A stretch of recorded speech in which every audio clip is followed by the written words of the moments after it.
Dear respected Thai, dear Sangha, dear Wake Up New York. I cannot tell you how much love and gratitude I feel to be with you here tonight. And I said it before, and I truly mean it, not only because I've been in New York, in Blue Cliff, and I know some of you, but also to know that there is a Sangha practicing, and a Sangha as a practicing community, and in your case, a group of young people committing themselves to live mindfully, to see the benefits and to see the joy that mindful living brings, to see the benefit and the joy that collective practicing mindfulness brings. And when I see and read the news and newspapers and see that you're in the hotspot of Corona, in the Corona hotspot, knowing that you meet every week to practice together, to come together, to sit, to walk, to share, to read Thai's teachings. I know you have that Dharma hall, I think it's open like 24/7, and you watch mindful movies on Friday. So you really come together and share the practice, offering mindfulness presence and your practice to your city.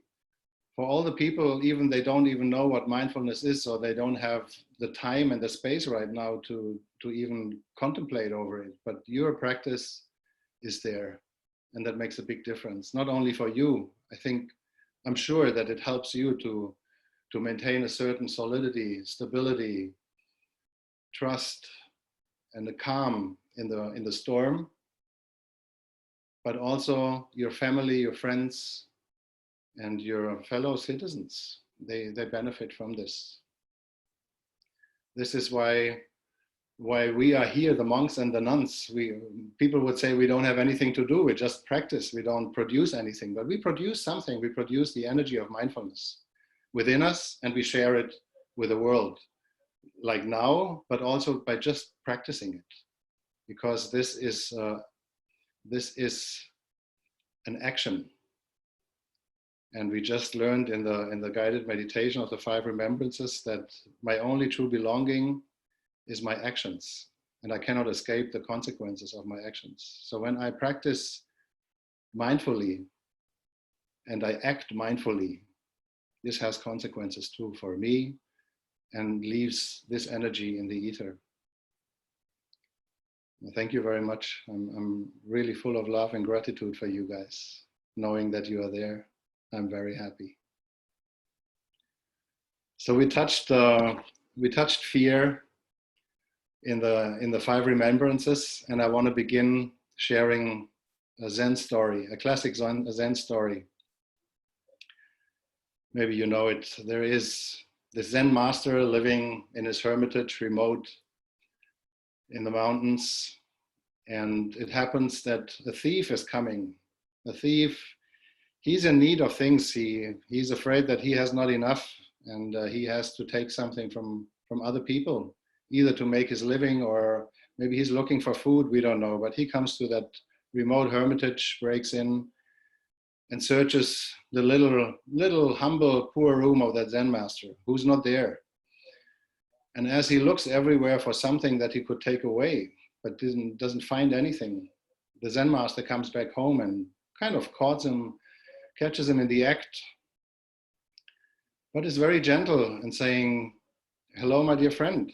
Thank you for coming and visiting me. I see you're in need of something, and I'm really so sorry that I don't have anything to offer to you. I'm living very simply, but you should not go with empty hands." And the thief is completely perplexed, confused. What is that guy talking about? So the Zen master is taken off his clothes. That's the only thing he has, and gives it to the thief and said, "This is the only thing I own. I want you to take it, please." And he, in his initial anxiety to come here and take something, takes it and runs away. The Zen master smiles at him, sees him running off, sits down at the ground, looks out through the window and sees the full moon. He looks at the moon and says, Oh, if I could have only given him this beautiful moon.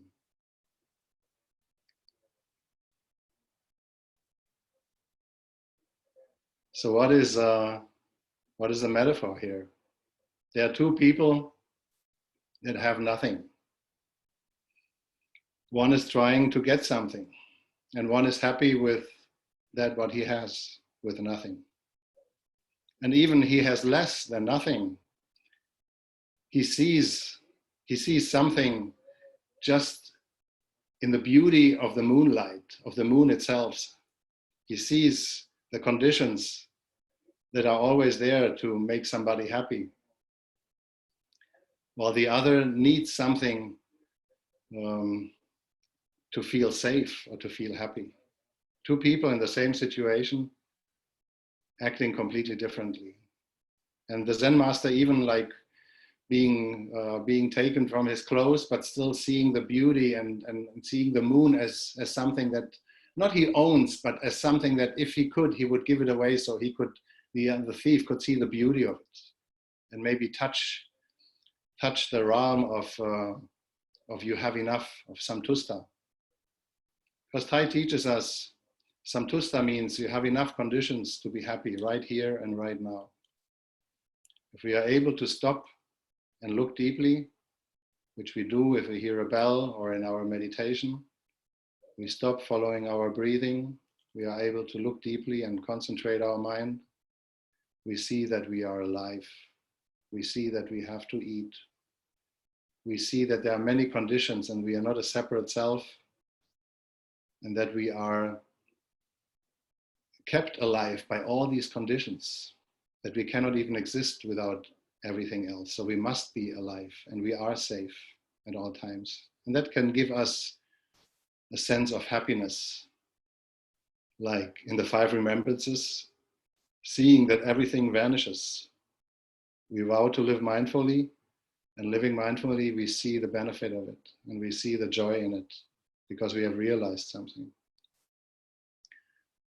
Not everyone feels like this, and this has nothing to do with their character, but with right view or wrong view or how we do see things.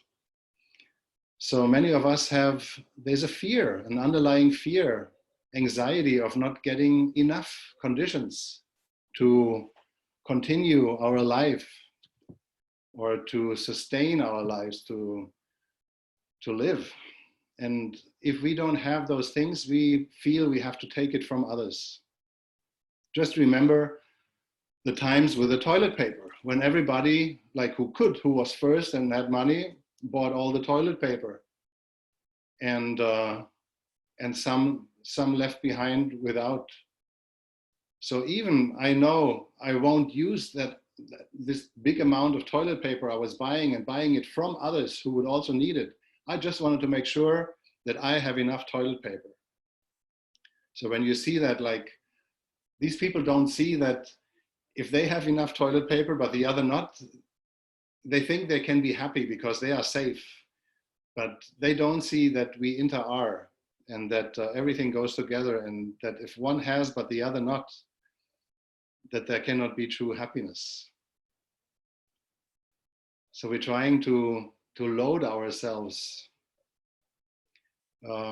with things, to have a lot.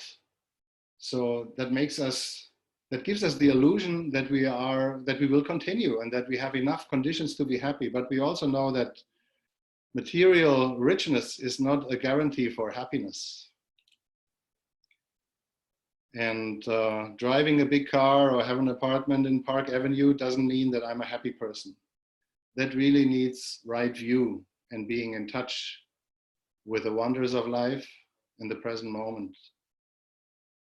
So we can load ourselves. But the same is true not only with material things, but also with ideas. When I think of who I am and I'm afraid of losing that, who I am, I want to load my things up with many things, like how I dress, what is my favorite color, what is my style of music, what are the people I want to hang out with. I'm creating an identity of who I am based on perceptions, of experiences, of bias, of what I want, what I don't have, what I wish to be, what I find pleasant, what I find unpleasant. And I'm limiting myself more and more. And actually I'm building a barricade to my own happiness, building up, and that I cannot see my happiness because all of my material and my ideological belongings, basically, my identity that I build up. And it is so difficult to lose in an ever-changing world, right? We know, like, right view is about impermanence, and everything is changing. And Thai, so often he speaks about like how we as human beings, we are never the same. And we know there's that saying, you can never bathe in the same river twice because it's a stream and it's never the same. And the same is true with us, our bodies. Thai says there are so many cells every moment dying and renewing the body. And so many cells are dying each moment that we don't have the time to conduct funeral ceremonies for those cells. And he's always like having this mischievous smile when he's sharing that. And at the same time, there are so many new cells born in that very moment, replacing these old ones. And we don't have enough time to celebrate so many birthday parties for these new cells and welcome them to our body, to our life. So it's not also always outside things are changing, inside they are changing. So inside is outside. And if we realize that this is what is happening outside is happening within me all the time, and I'm not clinging to things because I cannot cling to things. It's a stream and it's happening. And it's not me who is deciding that. There is a power called life. Then I can free myself from anxiety, from the fear of losing something which I actually never owned. And I'm learning to empty myself. I'm learning to empty myself literally from material things and from ideas, from my identity. I remember when I decided to become a monk and I sold all my stuff. And I shared about this in a previous talk. I had the feeling I sold all my material stuff in order to have nothing, in order to move to Plum Village. And it felt at one moment that I sold the ground beneath my feet. And I was in a free fall because I sold my identity. I sold everything what I identified with. And it was a big suffering for a couple of days, long story short, but then I felt very free, very relieved, and I had the right view that these things are not me. So by emptying myself, literally myself, I could become free. We're having a new practice here at Deer Park. We found a website, it's called givebackbox.com. And I'm not advertising it, but it's a nice thing. So every Amazon box or every box you receive, instead of recycling it or throwing it away or I don't know, whatever, you can put something inside that you don't need, which is in a good condition. Shoes, clothes, household things, whatever you have and you want to give away. And you print out a shipping label, it's free, you put it on that same box, UPS comes and picks it up, and it goes to Goodwill or another foundation and helping people in need. And that for me closes the circle, you know? I don't have to hold on to things. I have more than enough conditions to be happy. And if I know that if I can contribute to other people having enough conditions and material resources to have basic life like jackets, shoes, socks, things you need in everyday's life, and I'm able to share that, then I'm also there, what the seventh remembrances said, what Thai added, like I offer joy in the morning and I relieve suffering in the afternoon. So I had an insight, looking that everything is fading, not really fading, but in motion, in constant motion, and will be here, then not, and then again, and then not. and I'm with it. But in the times I can share this with others and make it a gift and transcend this boundary of being a separate self. Or if I'm happy, that's enough. And if I'm not happy, I have to take something from others, not seeing that their happiness is my happiness too. So giving away things can make us more happy.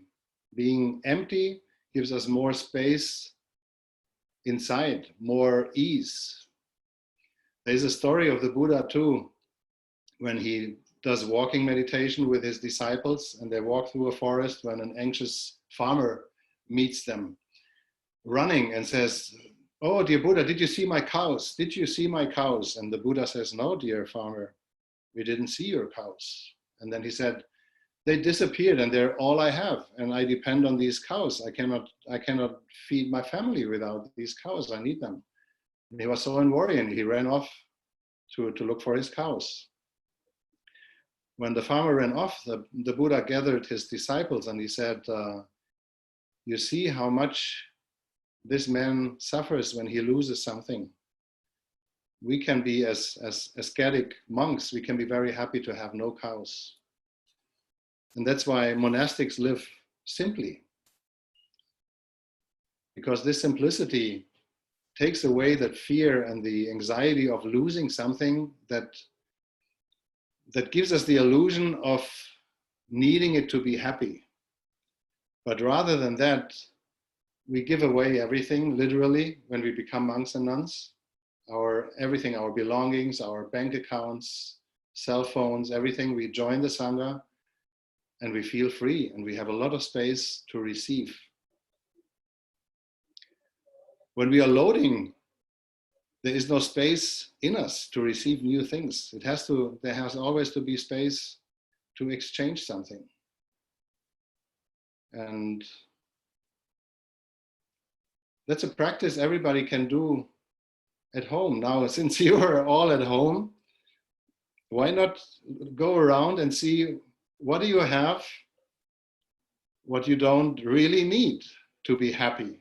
Maybe there are some things, like they are somewhere in a drawer because you like them or you once liked them and you said, maybe I will need that in the future, and you never needed it. I still have some things in my drawer like that. And since our vocabulary is like in the Corona times, is essential trips, non-essential trips, we can also say we have essential belongings and we have non-essential belongings. So why we don't go through our belongings, be it ideas and physical belongings, and sort them out and see which ones of them are essential to our happiness and which ones are not essential. And just put them away before you get rid of them. You can just put them away next to the door maybe, and then go back and feel, how does it feel? Does it give you relief? Does it give you more space? Does it offer you less anxiety of losing it because you chose to give it away, to release it? You know, you can, like holding a bag full of gold doesn't make you happier. It will weigh you down after a while if you don't learn to let it go. It's a burden. It's a weight that will weigh you down too. There is another story. Stories always tell so much, at least for me. I hope for you too. There is a Sufi master. So we had a Zen master, now we have a Sufi master. Although we know that these stories, everybody is so misquoted, the Buddha is so misquoted. So let's say it is a Sufi Zen master, rabbi, guru, mystical priest, has a little hermitage like the first one. Very poor, very simple living. This rabbi, guru, Zen master, mystical priest, Sufi. And there is a man coming to him seeking advice, seeking his spiritual advice. So he comes to him and they share some formalities. How are you? How's your health? And so on. And they're talking, and before he comes to his questions, he looks around and sees there's nothing in that room. And he says, dear guru, Zen master, Sufi, you don't have anything here. There is no bed, there is no table, there is no closet, there is nothing. I mean, how can you, where are you things? And the Zen master looks at him, the Zen master Sufi, and smiles and says, well, where are yours? And the man is confused and said, mine, but I'm just a visitor here. And the Zen master still smiles and says, and so am I. So he realizes that he's just a visitor. He's manifested, he's there, and then he will go again. There's nothing he needs to hold on to. There's nothing he can hold on to. That's the message of the 5 remembrances. We will get old, we will get sick, we will die, we will lose the things that we cherish today. And the only belonging we have are our actions. And we cannot escape the consequences of our actions. So this Sufi Zen master, rabbi, guru, mystical priest, he knew that. And he didn't need anything in order to be fulfilled and to be happy. Another funny story, since I'm on the run, John Lennon was asked, his mom told him once that the most important thing in life is to be happy. And it really stuck to him, because there's a truth, like there's a universal truth to it, and everybody knows it within, like intuitively. To be happy is really a universal human need. So when his mom told him, the most important thing, my son, dear Johnny, is to be happy, he took that really to heart. So when he went to school and his teacher gave him a homework, and not only him, the whole class, and said, please for next week, write down, what do you want to be when you grow old?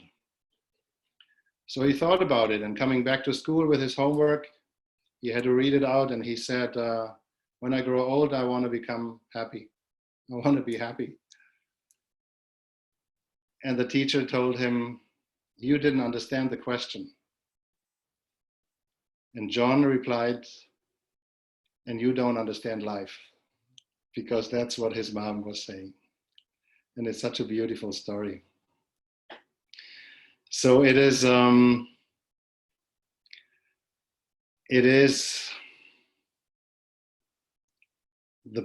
view that we have on things that makes us happy or not, the attitude we have.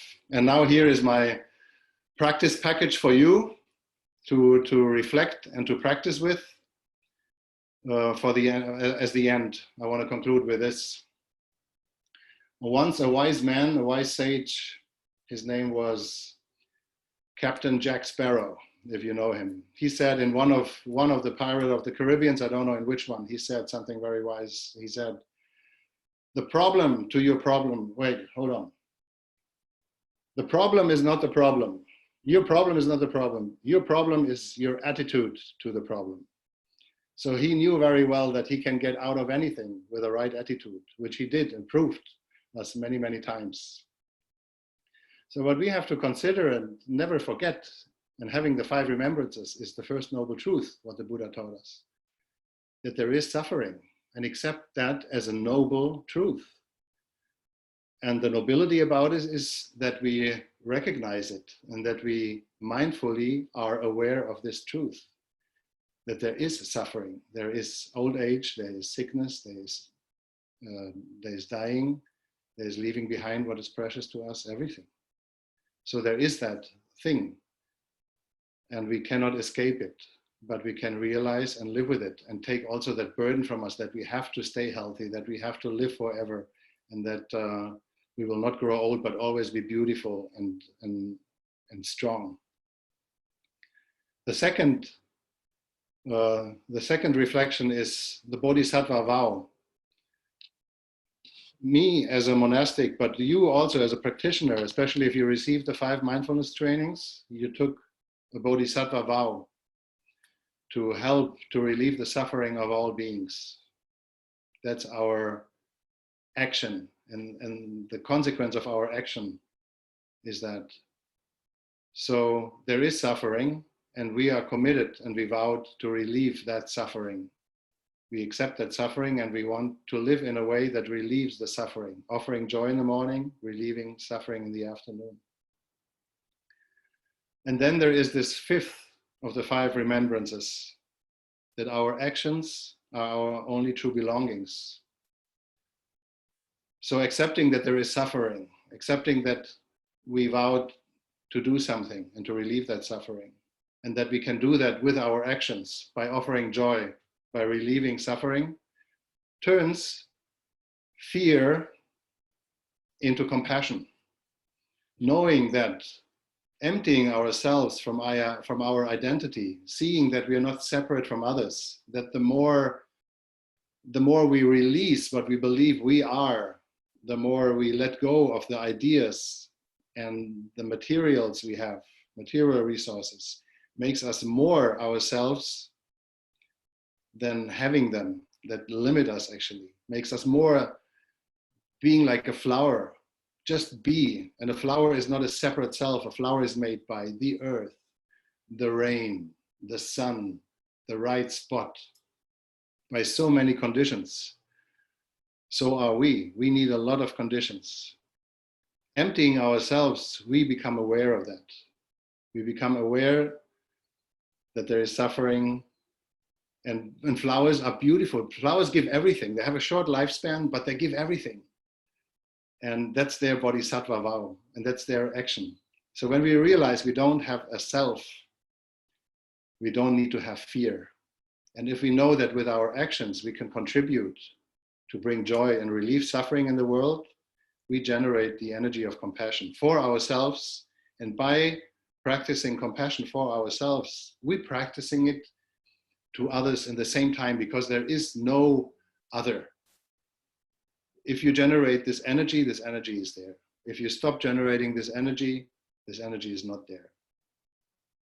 You cannot be compassionate to me, but not to you. If there is compassion, there is compassion. So I want to conclude with these 3 little requests.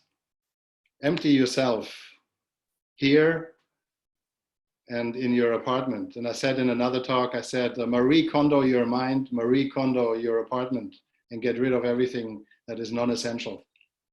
All the non-essential things, we learned it in this Corona times, we don't need it, and we can just live without it. And reflect how you can, with your actions, bring compassion to yourself and to the world. And be in the stream of life and enjoy it. Thank you for listening, dear Wake Up New York, and thank you for doing what you do, and thank you for being what you are.